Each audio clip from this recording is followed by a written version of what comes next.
y que iba creciendo a lo largo de los años.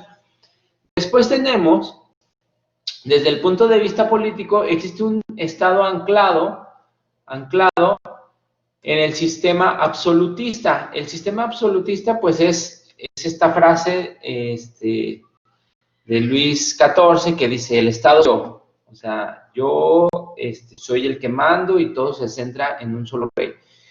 Y que no respondía a las exigencias de la realidad cambiante, donde se rechazaba la separación de poderes que trajo como consecuencia el estancamiento social. Pues todas estas ideas que ahorita vamos a hablar de quiénes eran sobre la separación del poder, pues eran rechazadas por el poder político, obviamente porque no les convenía. Si ellos tenían todo el poder central y de repente estas ideas decían, no, es que tienes que separar el poder, dividirlo, hacer una federación, algo más democrático, que la gente pueda participar, pues ellos decían, no, no, no. Y aquí pasa algo interesante, antes de entrar al punto de vista ideológico. Cuando ellos más o menos estaban como queriendo, ¿cómo les explicaré esto? Cuando había algunos ministros que proponían precisamente ya no tanto abuso del poder político que se encontraba en ese momento a nombre de la monarquía y del clero, perdón, de la nobleza y del clero, y entonces ellos estaban proponiendo ciertos cambios, pero siempre quien tenía el poder político decía no, y no, y no, y entonces siempre se negaba. Y eso fue otro de los problemas.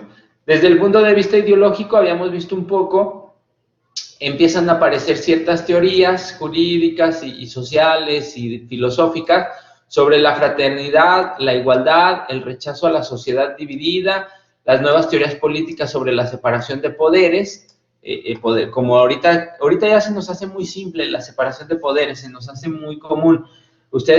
Más a ustedes que ven derecho, pues dicen, es que existen tres poderes, ejecutivo, legislativo y judicial.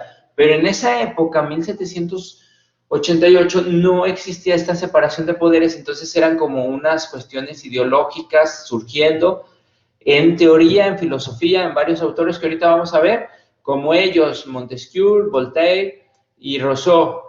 Y entonces ellos, todos, o la mayoría franceses, son los que más o menos están rompiendo el antiguo régimen con sus ideas. Por eso es desde el punto de vista ideológico, ya estaban estas ideas en los libros. Algunos libros de repente se prohibían, pero seguían pasando, ¿no? Por los impuestos.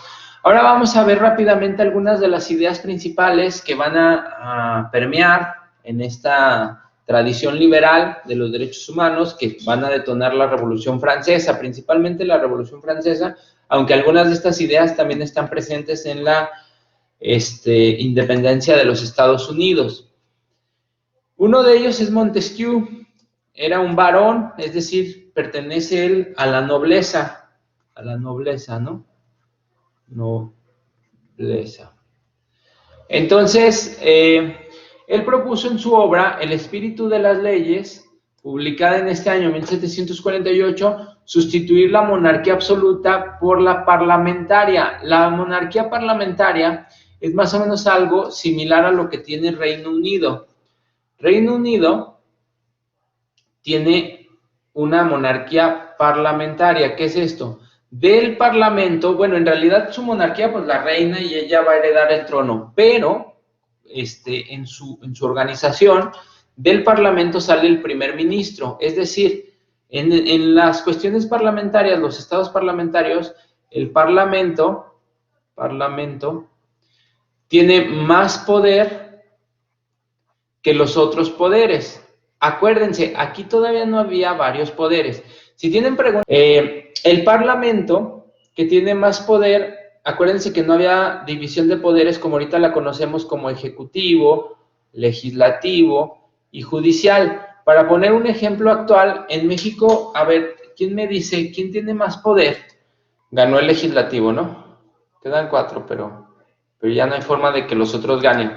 Miren, les voy platicando. Se supone que en México, teóricamente y jurídicamente, los tres tienen el mismo poder, tienen distintas funciones y entonces tienen funciones correlacionadas. Como funciones correlacionadas significa que entre ellos se controlan. O sea, puede ser que el legislativo tenga algunas funciones judiciales, como es el juicio político, puede ser que el judicial tenga algunas...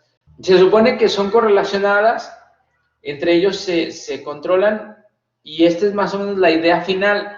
Este nacimiento de Montesquieu es nada más decir que en lugar del monarca, en lugar del rey, en lugar del rey,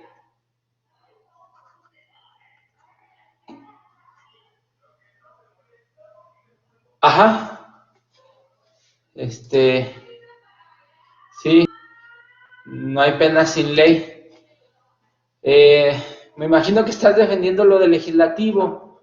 La idea aquí inicial es, en lugar de rey, yo debo tener un parlamento de varios representantes del pueblo.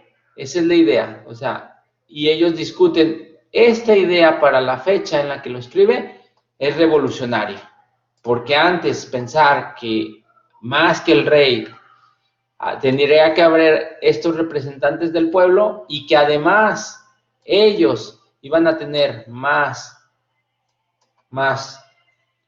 poder, era algo revolucionario. Por eso se les llama revoluciones, porque son momentos de la historia donde se cambia, se modifica, se avanza o a veces no se avanza, pero se modifica el sistema anterior. Y entonces esta es la idea que nace con Montesquieu. Él más o menos escribió la cuestión esta de que el Estado es una conjunción de muchos hombres y que hasta arriba están los representantes. Esa es la idea.